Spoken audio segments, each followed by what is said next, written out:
တော့လူသားတိုင်းအတွက်တစ်ချိန်နဲ့ဝင်သွားတာတတ္တဝါအသီးသီးရဲ့နေဝင်ချိန်ကတော့ဘယ်တူနိုင်မှာလဲဗျာ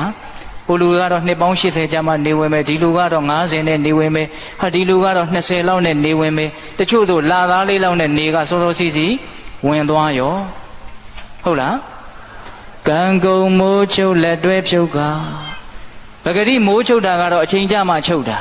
ဒကာသမားတို့ဦးဇင်းတို့ရဲ့ဘဝမိုးချုပ်တာကတော့ချုပ်ချင်တဲ့အချိန်မှချုပ်သွားနိုင်တယ်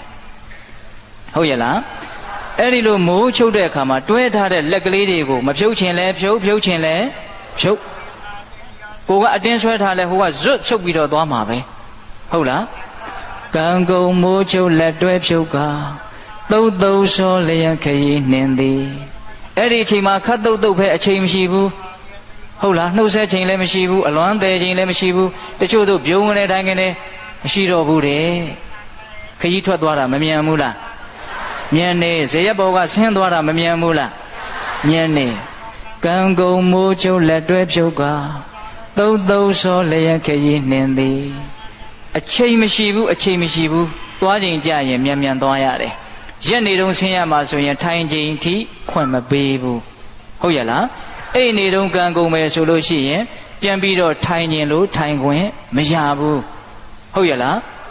ကြောက်စရာကောင်းတယ်နော်ဘဝမှာကိုယ်စိတ်တိုင်းညာကြီးအကြာကြီးနေခွင့်ရပါမယ်လို့ဘယ်သူပြောနိုင်မှာလဲဘယ်သူမှမပြောနိုင်ဘူးအချိန်မရွေးဒီဇေယျဘောကဆင်းသွားရမှာကံကုန်မိုးချုပ်လက်တွဲဖြုတ်ကသုတ်သုတ်စောလျက်ခရီးနှင်သည်တို့လျက်ဧည့်သည်တွေပါတကားသူသည်ပင်လည်းဧည့်သည်ငါသည်ပင်လည်းဧည့်သည်ဟုတ်လားအေးဒီဧည့်သည်ဆိုတဲ့စကားလေးကိုစစ်စစ်ပေါက်ပေါက်ကိုယ့်ဘဝနဲ့ရှင်းပြီးတော့စဉ်းစားပြီးတော့ဒေသပေါင်းသူတော်ကောင်းတို့သဘောပေါက်မယ်ဆိုလို့ရှိရင်အစွဲတွေနေပြီးတော့တန်ရောစဉ်ကြိုးတွေရော့ပြီးတော့နေရထိုင်ရတာလွတ်လပ်တယ်ပေါ်ပါတယ်ဧည့်သည်ဆိုတဲ့အမြင်မရှိဘဲနဲ့အိမ်ရှင်ဆိုတဲ့အမြင်ကြီးနဲ့သာဝရပါပဲလို့ထင်မယ်ဆိုရင်တော့တန်ရောစဉ်ကြိုးတွေလည်းတင်းမယ်